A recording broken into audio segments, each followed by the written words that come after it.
I think it's important with anything like this is prioritisation. I mentioned it before when talking about the one-to-ones. For every single business, there is always going to be the low-hanging fruit.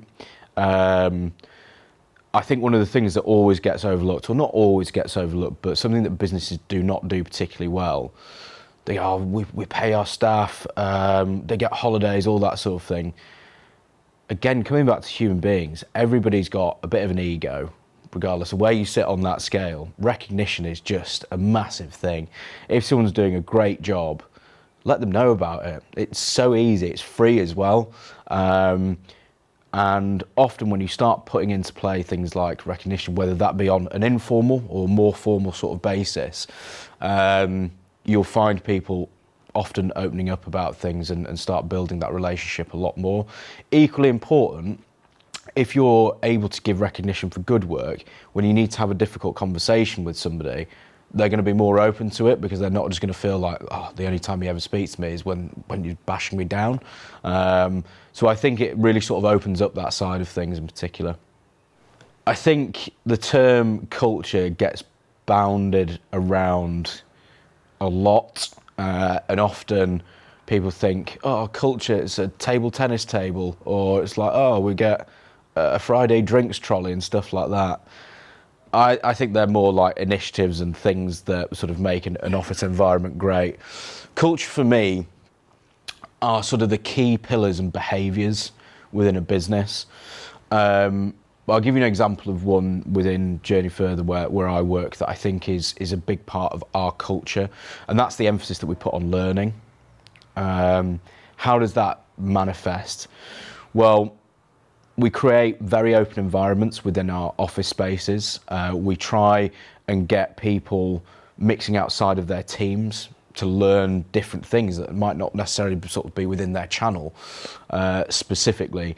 We have more formal things as well. So every Friday, for example, we have our Learn Together session where everybody downs tools at 3 o'clock.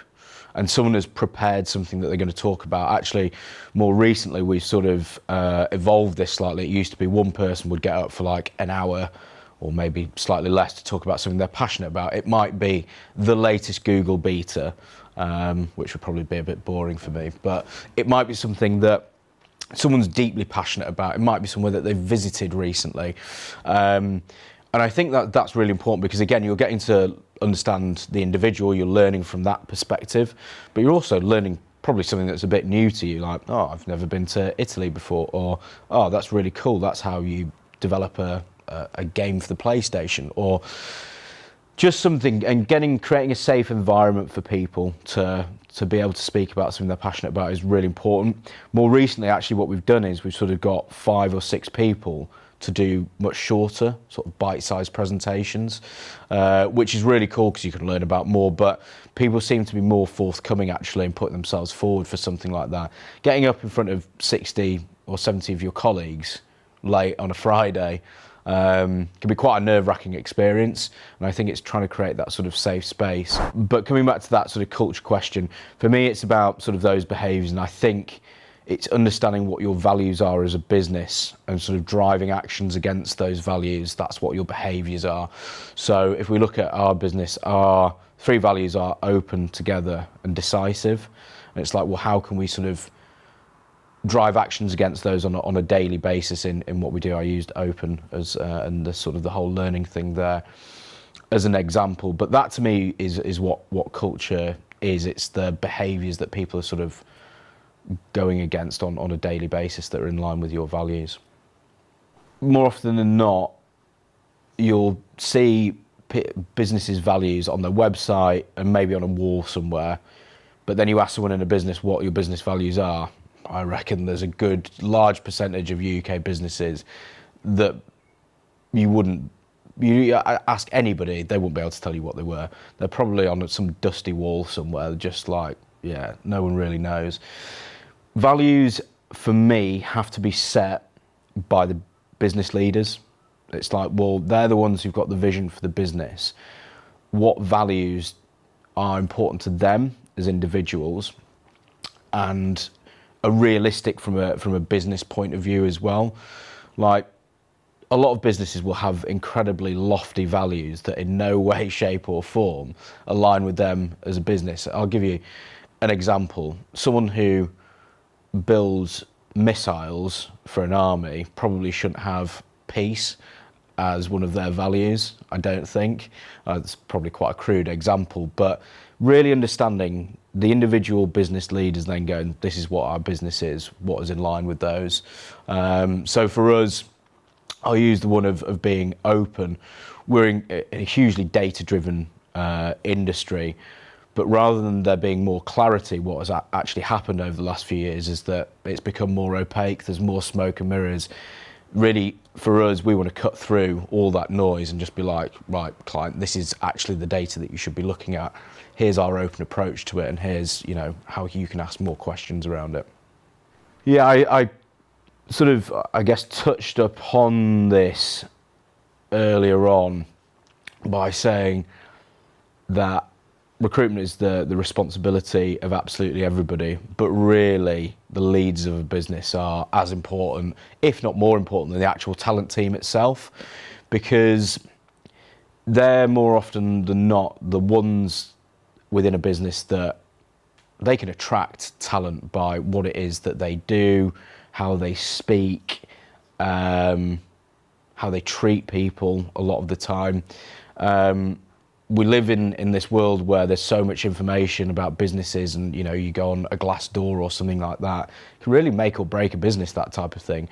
And it's really down to the leadership to be that brand ambassador, to set the example. A lot of the time, I've always used the saying, leaders eat last. And I think it's really important that you get people who genuinely care about people, and when that sort of filters down through, people see those behaviours and they're just like, yeah, that's the type of person that I want to work with and for a lot of the time. Within a process itself, yeah, I think how fantastic if somebody meets someone really senior within their interview process. It might not even be that they're asking too many questions, it's just like, no, I genuinely care about the people that we bring into our business. I want to get to understand you as a bit more from a human perspective.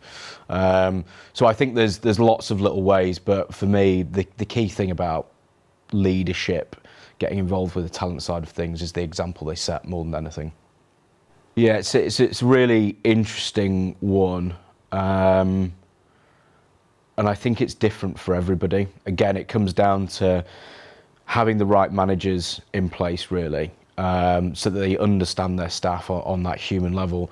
It's also, I think, interesting that you sort of marry that people side of things, but don't be afraid to use tech as well. So we use a few platforms. I'll give you an example of one. We use something called Office Vibe, whereby it sends out a pulse survey over Slack every 30 days, whereby people will fill it in. Now, it could be something specific about, you know, your relationship with your manager. Do you feel recognised? Are you an ambassador for the business? It's 20 questions that people can sort of fly through.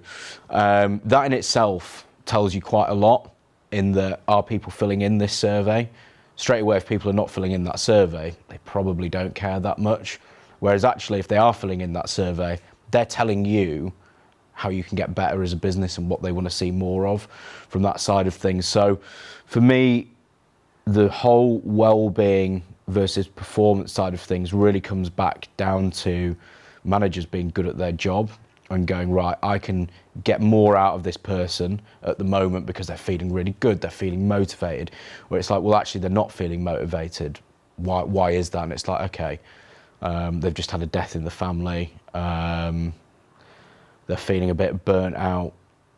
So it's really understanding them as an individual and them sort of putting in a plan in place to get the most out of people. And I think that doesn't really deviate too much away from sort of that objectives, that KPI setting initially. If you sit down with someone and go, do you think these objectives and KPIs are fair? And they look you in the face and go, yeah, and you're checking in on a weekly basis with those, then they come to a mid-year review and go, well, I don't think those objectives were fair. It's like, we've literally sat down on a weekly basis and gone, how we're tracking against these, do you think these are fair? So yeah, it's marrying up, I guess, that really sort of human people side of management with processes, with a bit of tech as well, to help you get through that.